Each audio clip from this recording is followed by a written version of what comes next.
Hi, this is Joe's Corner 76. You can follow me on Twitter, Facebook, and Instagram at Joe's Corner 76.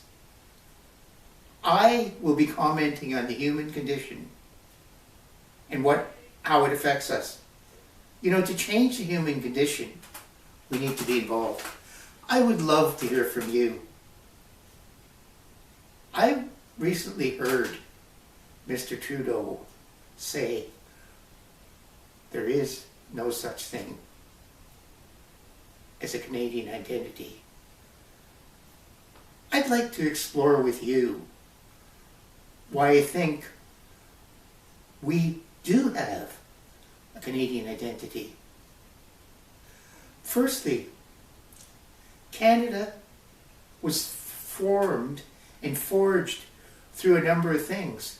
Yes, we have a British background, but we did become an individual nation. Firstly, Vimy Ridge, World War I. We made a name for ourselves militarily, and that's when the first Canadian Army was commanded by Canadians. We together went through the Great Depression. We shared with one another, our brothers, our sisters. We all knew we're in it together. The Second World War, we put out a vast, massive effort to combat fascism. There were 1 million men under arms. Don't forget, we served in the Korean War with distinction also. What was the residue of that? There was a whole generation, some that didn't return, but those that did felt they had fought a battle for freedom, the right to live and speak and exist in peace. Now, when we look at what's happening now, we should sort of go back and say, why do we not look at what we have accomplished? We're known worldwide as keepers of the peace. Every side's honored our involvement.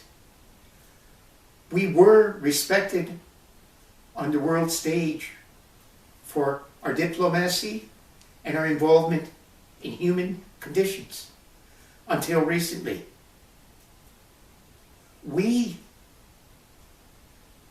are and still are admired by the whole world for the amount of immigration and the people we have immigrated. We've integrated more people on per capita than many countries. What kind of immigrants came here? Immigrants came here. They wanted a better life. They wanted economic, political, and religious freedom for themselves and for their children. And you know what? We all found it.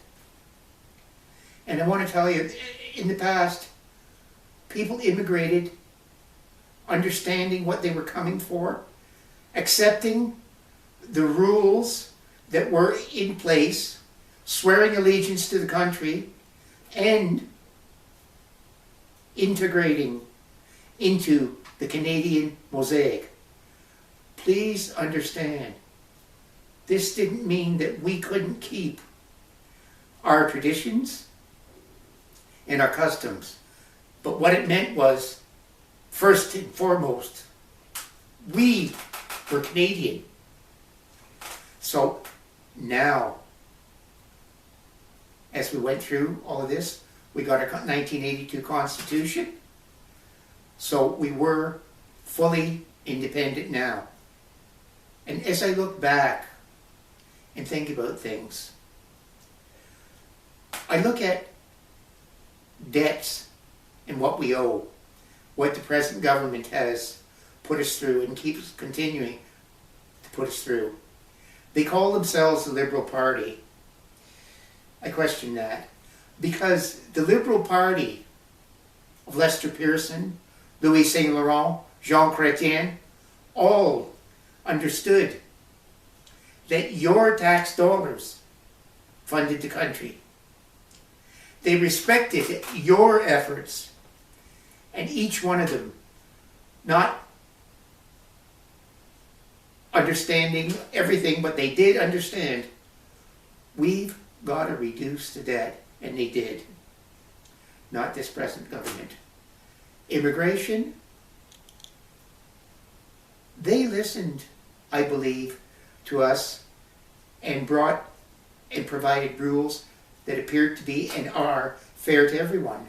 Now we've got a government that said anyone can come in, irregardless. Remember, there is no such thing as Canadian. People are kind of incensed by this. Why? They want their voices heard. They're not saying stop immigration. They're saying stop illegal immigration. They're saying treat the ones that waited to come here legally first. Is the government listening? I don't think so. We're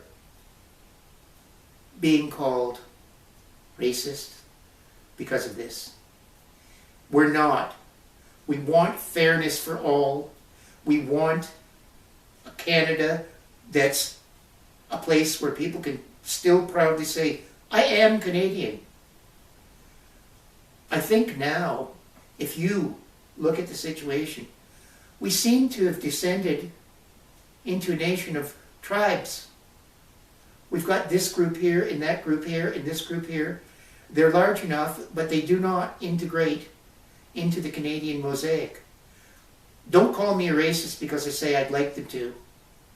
That's what makes Canada great. When you look at how we pulled together in national crisis before, it makes me wonder if we had one now, what would we do? When I think of freedom, I think firstly, my uncles, my grandfathers fought, returned, raised families, didn't complain, fought the good fight, built this country. What did they want?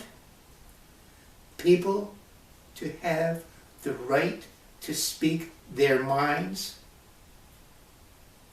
Of course, not with hatred, but a difference of opinion was a difference of opinion, not a reason to name them, shame them, and blame them. Practice their religion? Yes. But not one over the other. It's just, you practice your religion, I am tolerant to that, you be tolerant of me. When we had an education system that said, you're here to learn what freedom of expression means. You're here to learn different opinions. You're here to understand that different people can have different points of view. That doesn't mean they're wrong. We don't want any hatred, but what's happened now? Pressure groups in universities are stopping people who legitimately want to speak. What's happened? They're telling us that we must call them certain things. Well, I don't know about you, but I've just got to add a comment for myself. I will not call you whatever just because it's a general pressure tactic. If you come up to me as a person and say, call me X, I will gladly do that. Because you're an individual who talk to me as an individual, that's the Canadian way. And we don't start looking at national unity, we're going to be sorry. We've got Alberta going this way. There's a real chance that they could separate. We've got Quebec that's not being as cooperative as it could be. We've got the Quebecois, Parti Quebecois, and the separatists. I don't know what that's all going to mean. We have got a nation now that could lose its freedom of speech. We've got a government that tried to control the free press. They backed off now, but who knows? We are very pathetic in the way we vote. We all talk about in the bars and the coffee shops about this and about that and what's wrong. But I can only speak for myself when I say, did you vote? I quite often get no. Oh, I quite often get one man doesn't make it, or one woman doesn't make a difference.